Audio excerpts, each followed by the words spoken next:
వేసేసేవారండి. అప్పుడు అన్నం దిగేది కాదని గొంతుకంట పక్కన గొట్టమంటే వేసేవారండి. ఈ బోర పెద్ద చేసేవారండి. అలా సంవత్సరం తిరిగానండి. సంవత్సరం తిరిగి మళ్ళీ పక్కనే బిళ్ళ కింద వచ్చిందండి. ఎండోస్కోప్ చేసినప్పుడల్లా క్యాన్సర్ లేదని ఊరండి. మళ్ళీ బిళ్ళకి ఇంకా రావక్కలొద్దు, తగ్గిపోయింది, 6 నెలలకి రమ్మన్నారండి. 6 నెలలకి వెళ్ళాము. 2 నెలలకి మళ్ళీ బిళ్ళ కింద వచ్చేసిందంటే ఇక్కడ మళ్ళీ వెళ్తే క్యాన్సర్ వచ్చిందంటారండి. మళ్ళీ 8 నెలలకి కీమో తెప్పించారండి. 8 నెలలు అయిన తర్వాత తగ్గిపోయింది అన్నారండి. తగ్గిపోయిందని మళ్ళీ తిరుగుతాను ఉండేదానండి. ఆటో చార్జ్ చేసుకుని నా దగ్గర డబ్బు అంతా అయిపోయిందండి. డబ్బు ఉండేది కాదు. మా అమ్మాయిని తీసుకొచ్చి నన్ను హాస్పిటల్కి పంపించింది. మళ్ళీ బిళ్ళ కింద వస్తుందని వెళ్ళాను. సోపోటాన్ని వచ్చిందండి. చోవటి చీమ వచ్చింది. చోవటి చీమ వస్తుందండి అని వెళ్తే క్యాన్సర్ అయితే లేదు. సోవుల డాక్టర్ దగ్గరికి వెళ్ళి అన్నారు. సోవుల డాక్టర్ దగ్గరికి వెళ్తే క్యాన్సర్ హాస్పిటల్కి వెళ్ళాను. ఆయన దగ్గరికి వెళ్ళేదాన్ని.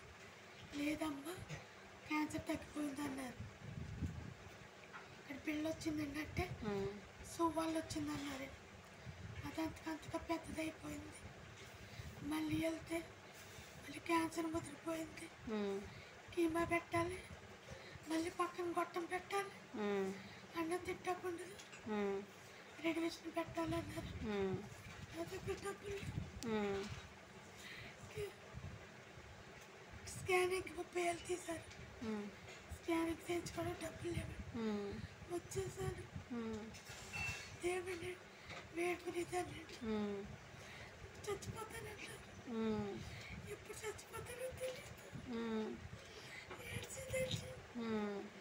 ఒక అమ్మాయి ఈ మెడిసిన్ పట్టుకొచ్చిందండి. ఈ మెడిసిన్ పట్టుకొచ్చి తగ్గిపోతామ్మా నీకని ఒక్కటి వేసిందండి. ఒక్కటి వేసి వెళ్ళిందండి. నాకు 3 రోజులకే ఇక తగ్గడం పట్టిందండి ఈ కంతి. తర్వాత మీరు ఫస్ట్ ఎన్ని వేసుకునేవారు? ఒకటి వేసుకున్నారండి 3 రోజులు. ఒకటంటే పొద్దున్న ఒకటి, సాయంత్రం ఒకటి అండి. 3 రోజులు వేసుకున్నారు. 3 రోజులు వేసుకున్నారండి. తర్వాత 4వ రోజు నుంచి రెండేసి వేసుకుని పొద్దున్న 1, పొద్దున్న 2, సాయంత్రం